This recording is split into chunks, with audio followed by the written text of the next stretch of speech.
My mother-in-law handed me divorce papers at Christmas dinner, and I signed them before dessert arrived. And looking back on it now, almost 3 years later, I think that was the moment my life actually started. Her name was Vivian, my mother-in-law. She was 68 years old at the time, small and thin and expensively dressed, with silver hair she had cut once a month at a salon on the Upper East Side, and a voice that sounded like she had been raised to believe that volume was vulgar. Everything about Vivian was soft on the outside and sharp underneath. She had been, for the 9 years I was married to her son, the single most intimidating person in my life, and I had spent those 9 years trying in 1,000 small ways to win her approval and failing. I don't know why I thought Christmas dinner was going to be different. My husband's name was Theodore. Teddy. He was 41, a real estate attorney, the only son of two only children, the grandson on both sides of families that had been in New York for 4 and 5 generations respectively, and the inheritor of the kind of quiet old money that does not shout about itself because it has never had to. Teddy had grown up in the apartment on 5th Avenue where we were having Christmas dinner that night. He had grown up calling the doorman Eduardo by name and taking the service elevator home from school, and knowing which of the 3 dining rooms was used for which kind of gathering. He had grown up, in short, in a world that I was not from, and in the 9 years I had been his wife, I had never once stopped being aware that I was not from it. My name is Marisol. I was 36 when all this happened. I had grown up in Queens in a walk-up over a dry cleaner, the daughter of a nurse and a taxi dispatcher, both of whom had died before I was 30.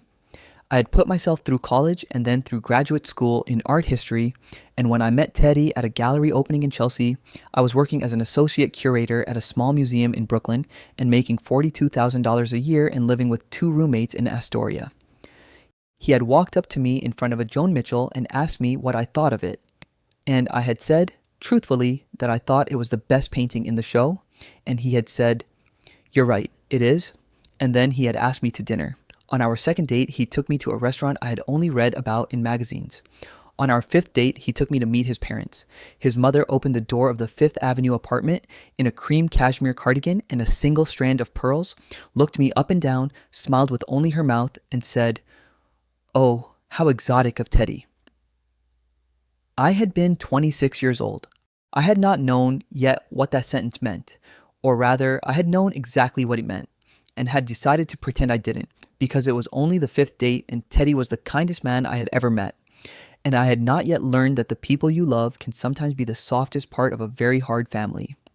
We married when I was 27. The wedding was at a club in Westchester that Vivian's parents had joined in the 1950s and that she had informed me, when I asked innocently about something else entirely, had historically not admitted certain kinds of members until relatively recently.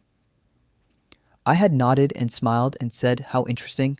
I had worn a dress that Vivian had approved of after rejecting the first 4 I showed her. I had not invited my tia Luz because Vivian had gently suggested that a guest list over 120 would be unmanageable, and my side of the family, if we included tia Luz, would have come in at 147. I had cut tia Luz, I had cut my second cousin Javi, I had cut my mother's best friend Doña Carmen, who had held me as a baby. I had cut everyone, essentially, who had known me before I was 17, and I had filled the seats with Teddy's family's friends instead, because Vivian had said it was traditional, and I had been 27 years old and in love and stupid. My mother had been dead by then for 4 years. She had died of a stroke at 59 while I was in graduate school, working 3 jobs to pay my rent. I had flown home to Queens for the funeral and flown back to my studies 6 days later because I could not afford to miss more of the semester. I mention this because it matters. My mother was not there to tell me that the second my mother-in-law rejected my 5th dress, or gently edited my guest list, or smiled with only her mouth on the 5th date, I should have walked away. My mother was not there because my mother was dead and Teddy's mother was alive, and alive mothers, I would learn over 9 years, can fill up a room in a way that dead mothers cannot, no matter how much you love the dead one. We had 2 children, Sebastian, who was 7 at the time of the Christmas dinner, and Elena, who was 4. They were the great loves of my life, and I say were only because I am trying to use the past tense for the period of the marriage, not because they stopped being the great loves of my life. They are still the great loves of my life. They are, right now as I write this, in the next room arguing about whether a particular drawing of a dinosaur looks more like a T-Rex or a raptor. Sebastian is insisting raptor. Elena, who is 7 now and 3 years wiser than she was at 4, is insisting T-Rex, and she is correct because the drawing has very short front arms, and Sebastian drew it that way on purpose because he is, at 10, still going through his paleontology phase, and this is the sort of detail that matters to me because these are the people I'm living for now. And I want you to understand that when I describe what happened at Christmas dinner 3 years ago, I describe it not as a woman who was destroyed, but as a woman who had finally been let out. The Christmas dinner was at Vivian's apartment. It was always at Vivian's apartment. Every Christmas of my marriage had been at Vivian's apartment, and every Christmas, Vivian had planned it down to the place cards, and every Christmas, I had shown up with a host gift she never used in front of me, and every Christmas, I had sat in the dining room with the William Morris wallpaper and the 18th century sideboard, and the silver candlesticks her mother had inherited from her mother.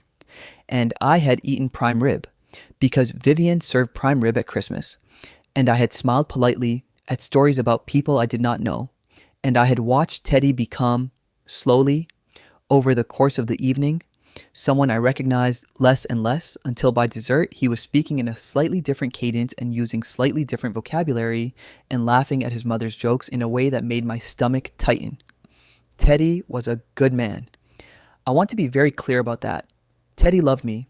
Teddy loves me still, in his own way, as the mother of his children and as someone he once built a life with. Teddy is not the villain of the story. Teddy is the supporting character. Teddy is a thing that happened and is still happening, around the edges of the much larger thing, which is me and Vivian. The Christmas dinner in question was 3 years ago, as I said. The children were 7 and 4. We arrived at 6 p.m. sharp, because Vivian did not tolerate lateness, and Teddy had internalized this so deeply that he started getting anxious at 5:40 if we weren't already in the taxi. I was wearing a dark green silk dress that I had bought specifically for that evening, because Vivian had, at Thanksgiving, made a comment about my previous Christmas dress that I had been thinking about for a full month. The comment had been, "That dress is very brave, dear." I had not worn that dress again. I had spent $340 I did not want to spend on a dark green silk dress that I was reasonably sure Vivian could not call brave. The apartment, when we walked in, smelled like cinnamon and pine. Vivian had had the tree decorated by a designer, as she did every year. It was 15 feet tall in the entry and trimmed entirely in silver and cream, and the children, when they were younger, had been told very firmly by their grandmother not to touch it. My children had never once touched a Christmas tree at their grandmother's apartment. Elena, at 4, looked at that tree with the kind of hunger I could recognize from across a room, because I had looked at things in this apartment that same way myself many times, especially in the first few years of my marriage, and I had learned very quickly to stop. Vivienne greeted us in the foyer. She kissed Teddy on both cheeks. She kissed the air next to my cheeks 2 inches from my actual face because Vivienne did not put her lips on anyone who was not biologically her son. She smiled down at Sebastian, whom she adored, and she smiled more carefully at Elena, whom she found, she had once said, a handful, which in Vivienne's vocabulary was the worst thing a 4-year-old girl could be. "Darling," she said to Teddy, holding his face in both her hands. "My darling." "Hi, Mom." "Marisol?" She turned to me. "That color suits you. Much better than last year." "Thank you, Vivienne." "Children, there are cookies in the kitchen. Conchita will give you each one. Only one. Marisol, darling, I've put you next to Uncle Gerald tonight. I hope that's all right. You're the only one who can manage him." "Of course." "Wonderful. Drinks in the library. Teddy, pour yourself something. Darling, you look tired." And so it began. There were 14 people at dinner. Teddy and me and the 2 children. Vivian and her second husband, a soft-spoken retired banker named Walter, whom I had always liked and who had always seemed, to me, slightly afraid of her. Teddy's older sister, Catherine, and her husband, Michael, and their 3 teenage children. Uncle Gerald, who was Viviana's brother and a retired surgeon and who drank too much and asked me every year at Christmas dinner, "And what is it you do again, dear?" as if he had never been told. And an older couple, the Harringtons, who had been Vivian's closest friends for 40 years and who came to every family dinner because Vivian's definition of family was elastic when she chose it to be and rigid when she did not. We had drinks in the library, we had dinner in the dining room. Vivienne ran the table as she always ran the table, steering the conversation to the topics she preferred, which were the children's schools, the performance of the stock market, the rudeness of the new doorman in the building, and the peculiarities of people we did not know. I was quiet, as I was always quiet at these dinners, contributing a sentence every 10 minutes when directly addressed. Teddy was animated, as he always became at these dinners, drinking slightly too much wine and telling stories his mother had heard him tell 100 times, and that she laughed at with the indulgent precision of a woman who had been editing his story since he was 6. I want to tell you about the moment before the moment. I want to tell you about the 10 minutes leading up to what happened. Because if you don't understand the 10 minutes before, you won't understand why I signed the papers before dessert. We had finished the main course. Conchita, the housekeeper who had worked for Vivienne for 22 years and whom I had always liked enormously, and who had always liked me enormously back, had cleared the plates and disappeared into the kitchen to plate the dessert. We were all at the table with our wine. The children had been excused to the library to watch a Christmas movie on the television that was hidden behind a painting. It was just the adults. And Vivienne, in the middle of a conversation about something innocuous, turned to me and said, "Marisol, dear, I've been meaning to ask, how is your little museum?" The museum had laid me off 18 months earlier during budget cuts. I had not been working in my field since. I had been, since the layoff, doing what the family euphemistically referred to as being with the children, which was true because I was with the children, but which was not the full story, because what I was really doing was looking, every day, in small, desperate ways, for a path back into my career that was compatible with a marriage to a man whose mother thought my career had been a charming phase I should now be done with. Vivienne knew this. Vivienne had been at the dinner 18 months earlier, at which I had announced the layoff. Vivienne had said at that dinner, in the same soft, sharp voice, "Well, perhaps it's a blessing in disguise. Darling, now you can focus on the children." 18 months later, at Christmas dinner, she asked me how my little museum was. I smiled. I had been trained over 9 years to smile at things like this. "I haven't been at the museum for a while, Vivienne. As you know, I've been with the children." "Oh, yes, of course, silly me. I forget because you used to talk about it so much." "Do you miss it?" "I miss parts of it." Well, it's hard, isn't it, to make a real career out of something like that? Art. It's such a luxury field. Not everyone can afford to indulge." The table was quiet. I looked at Teddy. Teddy was looking into his wine glass. I looked at Walter. Walter was looking at his plate. I looked at Catherine, my sister-in-law, who had spent 9 years oscillating between being kind to me in private and being silent in public. And Catherine was looking somewhere above my left shoulder. Vivienne was looking straight at me. "I didn't indulge in it, Vivienne," I said quietly. "It was my job." "Of course, darling, of course." She smiled. "I only meant it's so lovely that you had the freedom to pursue it. Not everyone does. You were very lucky." And there it was. In the space of 30 seconds, Vivienne had managed to refer to my profession as a luxury, to call my career an indulgence, to imply that I had been supported in it by her son's money. I had not. I had worked since I was 15 years old, and to congratulate me on my good fortune in having married into a family that had allowed me to play at it until it stopped playing along. Something in me, at the table that night, went very still. I have thought about that stillness many times in the years since. I have tried to describe it to my therapist, to the friends who have asked about it, to a young woman I met at a dinner party last year who was engaged to a man from a family like Teddy's and who had found me, somehow, by instinct, across the room. The stillness was not anger. I had been angry at Vivienne before. I had been angry at her for 9 years. The stillness was something underneath anger. The stillness was the specific feeling of a decision being made in a part of me that had not previously been in charge. I did not say anything else. Vivienne changed the subject. The conversation moved on. Conchita came in with dessert plates, and then Vivienne, as Conchita was setting dessert plates in front of each of us, said, "Before dessert, darling, I have something I'd like to give Marisol." She reached down beside her chair and she brought up a cream-colored leather portfolio. She placed it on the table in front of her. She folded her hands on top of it. "Marisol," she said, "I hope you'll understand that I am doing this out of love." "Vivienne," Teddy said sharply, What are you doing? I'm doing what needs to be done, darling. I'm doing what you haven't been able to do. Mom. Theodore. There was a particular way she said his full name. There was a particular way she said it that was the same way she had said it when he was 6 years old. I am sure, although I had never seen him at 6. It was the voice of a woman who had been bossing this man his entire life and who was not going to stop now. She opened the portfolio. She slid it across the table to me. These are divorce papers, dear, she said. I've had them drawn up.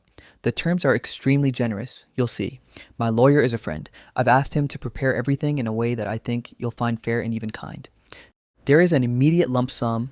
There is child support. There is a provision for the children's schooling. You keep the apartment in Brooklyn. The children will come to us for holidays and some weekends. We'll work it out. I think if you look this over, you'll agree it is quite generous. She paused. Theodore is going to marry someone else, darling. It has been difficult for him to tell you. He's been trying to find a way, but it has become clear that this is the right course and I am taking the step of facilitating it because I think, in my heart, you have probably been waiting for this permission for some time. The table was silent. Catherine's mouth had dropped open slightly. Walter had put his napkin down on the table and was staring at his wife with an expression I had never seen on his face. Teddy was white. Mom, he said. Mom, what the hell are you doing? Vivian ignored him. She was looking at me. I was looking at the portfolio. I did not pick it up. I did not, for almost a full minute, do anything at all. I sat in my chair in my $340 green silk dress and I looked at the cream-colored portfolio on the table in front of me and I thought about the first time Vivian had kissed the air next to my cheek. I thought about how exotic of Teddy. I thought about my tia Luz, uninvited. I thought about 18 months of being with the children, a phrase that contained my entire working identity inside it like a pit. I thought about Teddy, who was white, who had gone white the moment the portfolio came out of the floor and whose whiteness told me two things at once. First, that he had not known his mother was going to do this tonight. Second, that the thing she had said about him marrying someone else was not a complete surprise to him. I looked up at him. Is there someone else? I said. Teddy's mouth opened, closed, opened again. Marisol, he said. Marisol, this is not the time. Is there someone else? He did not answer. Vivian answered for him. Her name is Georgiana, Vivian said. She is a lovely woman. She is from Greenwich. She is, I believe, well known to Theodore from before his marriage. They reconnected some time ago. Vivian, I said, you may stop talking now. I think that was the first time in 9 years I had ever told Vivian to stop talking. The room went so quiet you could hear the radiator. I looked back at Teddy. How long? He swallowed. Marisol. How long, Teddy? A year. A year. A year, Teddy. You've been doing this for a year. Marisol, I want to talk to you alone. I want to talk about this alone. This is not... My mother should not have... Your mother, I said, and I was surprised by how calm my voice was, is the only person in this room currently telling me the truth. So I am going to talk to your mother. I turned back to Vivian. May I see the papers? Of course, dear. She slid the portfolio the last few inches across the polished table. I opened it. I am going to tell you something that surprised me, and that surprises me still, which is that I had a really good look at those papers. I did not skim them. I did not sign in a daze. The part of me that had been, for the last 9 years, the quiet, competent curator who had once built 2 entire exhibitions on a budget the board called Impossible had returned, had taken my body back from the wife of Teddy version of me, and was now sitting in my chair and reading the documents with the careful attention that a woman in a dark green silk dress could muster in the time it takes other people at a table to pretend to sip their wine. The papers were, as Vivian had said, generous, more generous than I would have gotten in any ordinary negotiation. Much more generous. Vivian, in her haste to evict me from her son's life, had instructed her lawyer to make the offer so attractive that I could not credibly refuse it.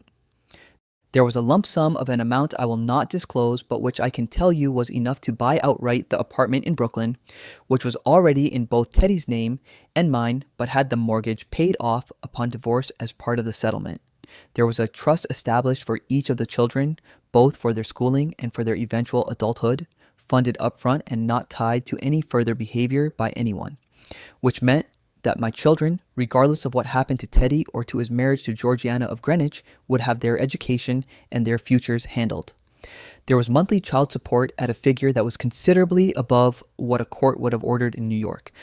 There was a custody arrangement that I saw on a careful read was 50-50 in name, but which gave me the primary residence with the children during the school week, because Vivian had evidently decided that a divorced woman raising the children in Brooklyn was preferable to a new young wife being burdened with a 7-year-old and a 4-year-old during her honeymoon year. There was, and this was the part that told me who I was dealing with, a single clause near the bottom of the custody section that stated that any grandparent visitation was to be arranged through Theodore's custodial periods, not mine. Vivian had quietly carved herself out of my life. She did not want to negotiate with me for access to my children. She wanted my son and my daughter to come to her apartment on Teddy's weekends, and she wanted me to never again have to sit at her dinner table. This, to be clear, was the greatest gift Vivian had ever given me, and I am almost sure she did not mean it as one. I read the whole document, all 31 pages. It took me maybe 12 minutes. The dessert plate sat in front of everyone, untouched. No one said a word. At one point, Conchita came in from the kitchen to check whether we were ready for coffee, and she stopped in the doorway, saw the room, saw me reading the papers, saw Teddy in his chair with his head in his hands, saw Vivian sitting with her hands folded over her empty portfolio cover, saw everyone else, and Conchita, bless her, silently backed out of the room and did not come back for 40 minutes. When I was done, I looked up at Vivian. "I'd like a pen, please," I said. Vivian blinked. I think she had expected something else. I think she had expected tears. I think she had expected me to stand up and push the papers back at her and say, "You cannot do this to me," and run out of the dining room crying. I think she had prepared herself for a scene, and she had, underneath the composure, been looking forward to it, because a scene would have confirmed for her what she had believed about me for 9 years, which was that I was a woman of limited emotional control who had lucked into her son and who would eventually be revealed. I did not give her the scene. "A pen, Vivian, please." She reached into the portfolio's outer pocket and handed me a silver Mont Blanc. I signed. I initialed the pages that required initials. I signed the pages that required signatures. I dated each of them December the 25th of the year in question. The lawyer Vivienne had hired had done his work thoroughly, and the document was ready for my signature without any further amendment. When I was done, I closed the portfolio. I set the pen on top of it. I slid the portfolio back across the table to Vivienne. "Please, have your lawyer send a copy to my attorney for her records," I said. "I will provide her contact information tomorrow." Vivienne was looking at me with an expression I had never seen on her face before. I think she was, for the first time in our 9-year relationship, seeing me. Not the exotic girlfriend, not the inappropriate fiancée, not the wife who did not belong, not the mother of her grandchildren. Me, the person underneath all of those categories she had assigned to me over the years. And I think, in the half second before she rearranged her face back into her own composure, what was on her face was something like regret. Not regret for what she had done, regret that she had not seen earlier what she was dealing with, because if she had seen it, she might have played her hand differently. "Very well," she said after a moment. "Thank you for dinner," I said. "It was very good, as always. Please give my regards to Conchita. Teddy, I'm taking the children home. You can come by in the morning to talk about logistics, or we can do it by phone, whichever you prefer." I stood up. I smoothed my dark green silk dress. I walked out of the dining room. Teddy followed me into the foyer. "Marisol, don't. Please, let me explain. Teddy. I didn't know she was going to do it tonight. I swear to you, I didn't know. I believe you. I was going to tell you. I was trying to figure out how." "Teddy, you were trying to figure out how to tell me for a year. You were never going to figure out how. Your mother did it for you. We both know that's what happened." He looked at me. His face was ruined. I felt, I want to say honestly, a wave of something almost like tenderness for him. Teddy was not the villain of this story. Teddy was a 41-year-old man who had never, in his entire life, been allowed to make a decision that his mother had not previously approved of, and I realized in the foyer of the apartment on Fifth Avenue, been married to him for 9 years without understanding that fully. He had not been cheating on me because he did not love me. He had been cheating on me because he had met a woman at a fundraiser in Greenwich who his mother would have preferred he had married in the first place, and he had not had the internal resources to say no to the pull of that, and he had also not had the internal resources to end his marriage honestly. So he had waited until his mother got impatient enough to end it for him. I was sorry for him. I was. I stood in the foyer of his childhood home and I looked at my husband of 9 years, the father of my children, the man I had built a life with, and I was sorry for him, and I was also done with him, and those two things were not in conflict. They were in fact the same thing, because the thing I was done with was the shape of his life, and the thing I was sorry for was that he was going to be stuck inside it forever. I'm going to get the children, I said. Marisol, Teddy, I'll see you tomorrow. We're going to be good co-parents, I promise, but I need you to let me get the children and leave now. He let me. I walked into the library. Sebastian was on the rug with Elena's head in his lap, both of them watching the movie. I crouched down beside them. Babies, I said. It's time to go home. But it's not over yet, Elena said. I know, sweetheart. We'll watch the rest at home, I promise. Is everything okay, Mom? Sebastian asked. He was 7. He had the instincts of a small seismograph. He could feel the apartment shaking under him. Everything is okay, my love. Get your coats. We put on our coats. Conchita, who had clearly been hovering near the library door, came out with a foil-wrapped package of cookies for the children. She pressed it into Sebastian's hands. She looked at me. She had tears in her eyes. She did not say a word. I kissed her cheek. She held my face between her hands for a moment, the way Vivian had held Teddy's face at the beginning of the evening, and she whispered in Spanish, Vete con Dios, mija. And I almost broke in the foyer because no one had called me Mija since my mother died, and because Conchita had just, in 2 words, given me more of a blessing than I had received in 9 years of being a member of that family. We took the elevator down. Eduardo, the doorman, hailed us a taxi. I strapped Elena into the middle and Sebastian on the far side, and I got in next to the window, and as the taxi pulled away from the curb on 5th Avenue, Sebastian looked up at me and said, Mommy, are we going to be okay? And I said, yes, baby, we're going to be better than okay. And then, in the back of the cab, driving south along the dark edge of the park with the Christmas lights of the city flickering past the window, I started to cry, very quietly, so the children would not see. Not because I was sad, because I was free. The divorce was finalized in May. Teddy married Georgiana in September at a club in Connecticut that I believe was similar to the one where Teddy and I had been married, although I was not invited and did not ask. The children attended. Elena told me afterwards that the cake had been okay, but not as good as the cake at Alma's birthday party, which was the greatest compliment my daughter could have paid me, because Alma was her best friend and I had made that cake myself. I went back to work that fall, not to the museum. A smaller gallery in Brooklyn had been looking for a curator for a new initiative focusing on Latin American women artists of the 20th century, and I had applied, and I had gotten the job, and the pay was less than I had made at the museum, but the settlement from Teddy had done what settlements are supposed to do, which is to free me from the need to let money make my decisions. I built 2 exhibitions in my first year. The first one got reviewed in the Times. The second one got reviewed in 2 magazines and an online publication I had admired since graduate school.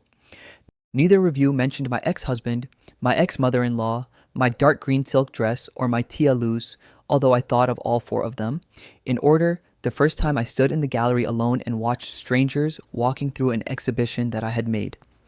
I bought my Tia Luz a plane ticket to New York the following spring. She came and stayed for 10 days. She met the children for the first time since Elena was a baby. She cooked arroz con pollo in my kitchen in Brooklyn and told my daughter stories about my mother at Elena's age. Sebastian, who had been quiet in the year after the divorce and whom I had worried about, laughed more in those 10 days than he had laughed in the previous 12 months combined.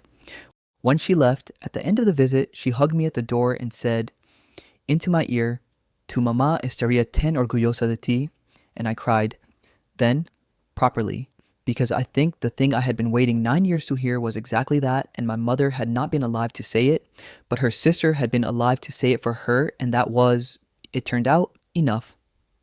I have seen Vivian exactly once since Christmas dinner 3 years ago. We ran into each other, of all places, at a gallery opening last winter. not mine, a friend's. I was standing in front of a painting when I realized she was standing on the other side of the room, and I realized she had seen me, and I realized we were going to have to acknowledge each other. I walked across the room. I did not know I was going to until I was doing it. She turned as I approached. She looked older. She was 71 by then. She had aged, I thought, in the way that women of her specific background age, which is all at once and then not at all and then all at once again. Her silver hair was the same. Her cashmere was the same. The pearls were the same. "Marisol," she said. "Vivienne, you look well. Thank you, you do too." We stood there for a moment in front of a painting neither of us was really looking at. "The children seem happy," she said. "They are. Sebastian is doing very well at school, Theodore tells me." "He is." She hesitated. "I owe you an apology," she said. I blinked. I had not expected it. I had not, in 3 years, expected her to ever say anything like it. "Vivienne, I don't expect you to accept it. I am aware that some things cannot be repaired, but I have been thinking about that evening for 3 years, Marisol, and I would like you to know that I have been thinking about it. I did not behave well. My son did not behave well. You behaved, in fact, the best of any of us, and I did not recognize that at the time. I am sorry. I am not asking for anything. I wanted to say it."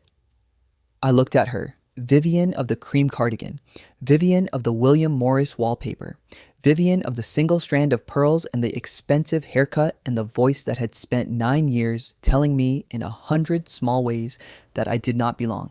She had handed me divorce papers at Christmas dinner, and she had, in the process, handed me my life. "Thank you, Vivienne," I said. "I accept your apology." She nodded. Her eyes were wet, but she did not let anything else show. She was still Vivienne. I was, by then, still Marisol, but a different Marisol. We stood there for another moment, and then I nodded back, and I walked away, and I rejoined my friend at the far end of the gallery, and Vivienne left the opening shortly afterwards, and I have not seen her since. What I want to tell you, if you are the kind of person who reads stories like this because you are in the middle of one, is this. The night my mother-in-law handed me divorce papers at Christmas dinner, she believed she was humiliating me.